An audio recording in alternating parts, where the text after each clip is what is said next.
En esta clase vamos a trabajar con 3 ejemplos introductorios del Giveler de rotación alrededor de un punto fijo. Ello con la particularidad de que en 2 de los ejemplos tendremos que establecer componentes no rectangulares como lo son las coordenadas tangencial y normal de velocidad y aceleración. Recuerden que si al final de la clase les resulta útil, comenten, den like y suscríbanse porque habrán desarrollos nuevos en ingeniería todos los días. Vamos con los ejercicios.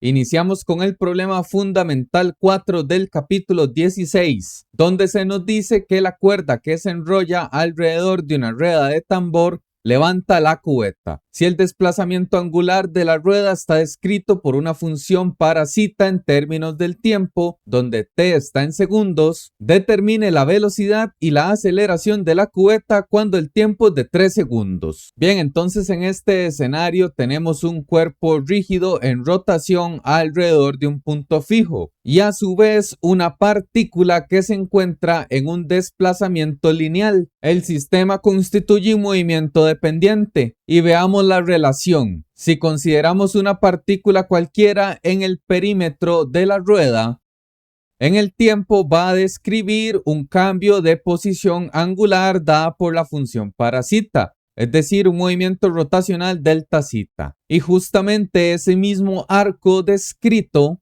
va a corresponder a la misma magnitud de longitud que se eleva a la cubeta. De forma que si esta partícula de la rueda tiene una cinemática definida por el tiempo, velocidad angular y aceleración angular, por su parte la cubeta tendrá una cinemática lineal, tiempo, velocidad y aceleración. Y si extraemos las componentes no rectangulares de la aceleración de cualquier punto en la rueda, vamos a tener una componente tangencial y acá en rojo una componente normal.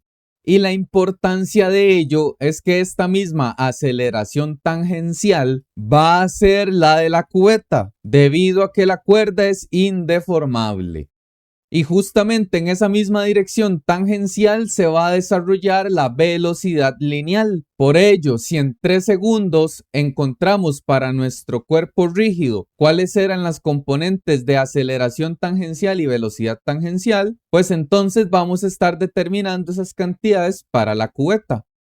Y entonces iniciemos por la velocidad. Sabemos que la posición angular está definida por esta relación. Entonces lo primero que vamos a hacer es establecer la función de aceleración angular. Esta corresponde a la razón de cambio de la posición con respecto al tiempo, es decir, la primera derivada. Así que diferenciando esta expresión, veamos que en el primer término baja el 3 a multiplicar y nos queda como 1,5 t a la 2. Y la derivada del otro término es simplemente 15. Ahora evaluemos en el tiempo de interés. A los 3 segundos se están desarrollando 28,5 radianes por segundo. Y entonces para obtener las componentes tangenciales de velocidad empleamos el radio, con lo cual sería velocidad angular R. Y multiplicamos 28,5 por 0,75 pies. Y ello nos da una velocidad tangencial de 21,4 pies por segundo y es en una dirección ascendente. Y ya podemos trabajar con la aceleración.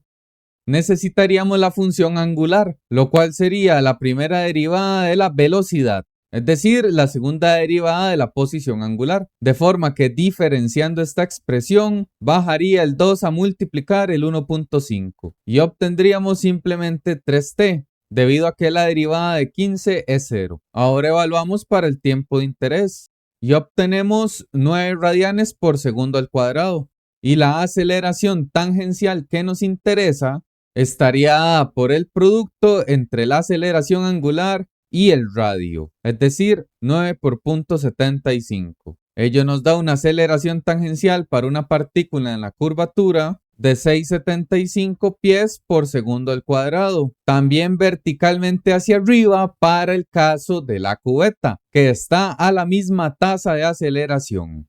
Y con ello está listo este problema. Veamos ahora cómo se determina esta aceleración normal para una partícula en el perímetro del cuerpo rígido. Ello lo estudiamos en el problema 16.1. Aquí se nos dice que la velocidad angular del disco está definida por la función de velocidad angular en términos del tiempo, donde t se dan segundos. Determine las magnitudes de la velocidad y la aceleración del punto A en el disco cuando el tiempo es de 0.5 segundos. Bien, la mecánica es muy similar al caso anterior. Tenemos una rotación definida por una función, con lo cual estamos ante un escenario cuadrático. Así que la posición estaba variando a nivel cúbico. Ello va a implicar que se va a producir una aceleración angular y esta va a ser responsable de que cada vez rote con mayor velocidad, de forma que en todos los puntos de la trayectoria se va a describir un vector de velocidad tangencial. Esta misma dirección va a representar la aceleración tangencial de la partícula de esa posición y al mismo tiempo para que A se pueda mantener en una orientación curvilínea es necesario que se describa una aceleración normal, la cual iba desde la periferia hasta el centro de curvatura. Y sabiendo por supuesto que son perpendiculares entre sí. Y entonces en este problema nos interesa esas tres magnitudes. Empecemos por la velocidad. Cabe destacar que en el enunciado se nos dijo solo velocidad y aceleración, no velocidad angular ni aceleración angular. Por ello estamos asumiendo que se nos solicitan las cantidades lineales. De igual forma, antes de obtener esas dimensiones, necesitaremos evaluar cuál es la velocidad angular en el tiempo de interés. Así que sustituimos t por 0.5. Operamos y ello nos da 325 radianes por segundo. Y para la magnitud de la velocidad tangencial, empleamos el factor WR, que sería los 325 por 0.8.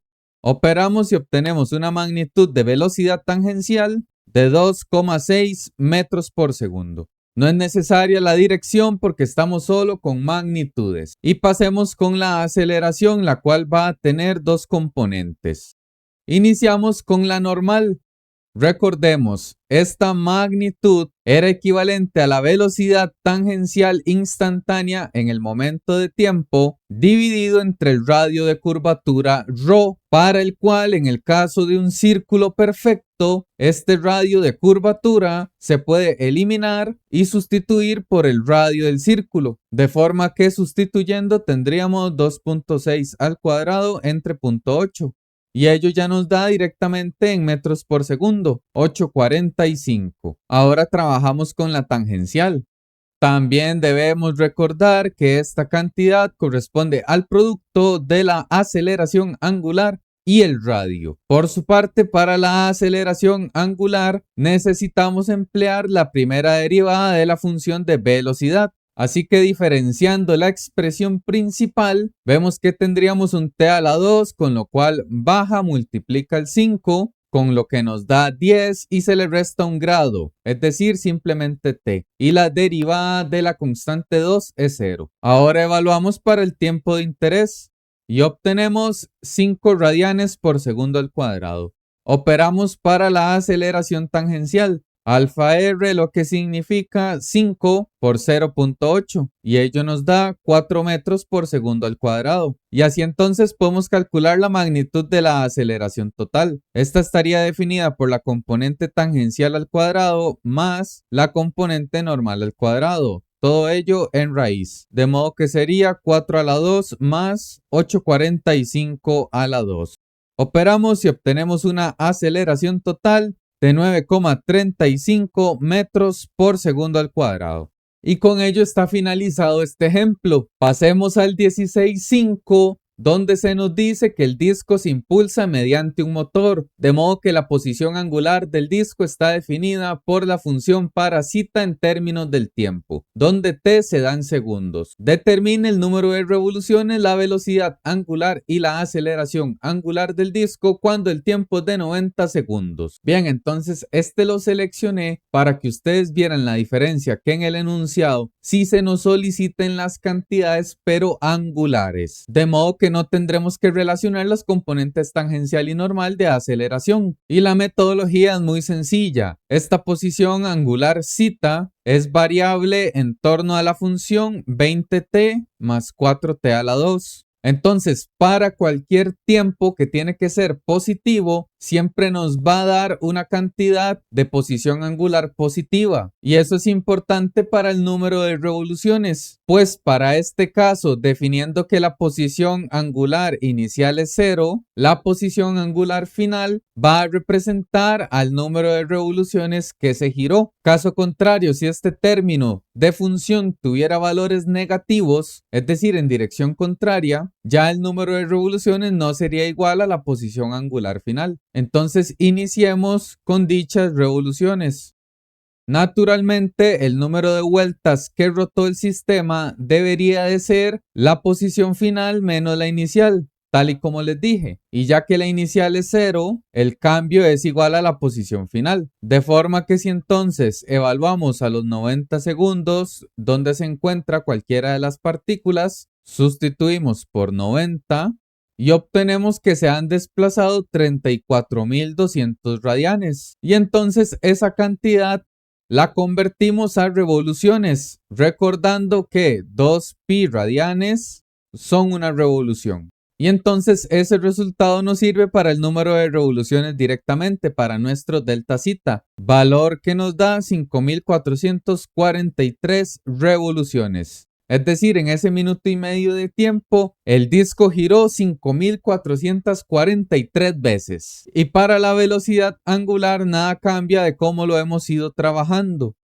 Necesitamos definir primero la función de velocidad, la cual es la primera derivada. Así que al diferenciar la expresión, vamos a obtener 20 más 8t y sustituimos en el tiempo de interés. 20 más 8 por 90. Operamos y obtenemos 740 radianes por segundo.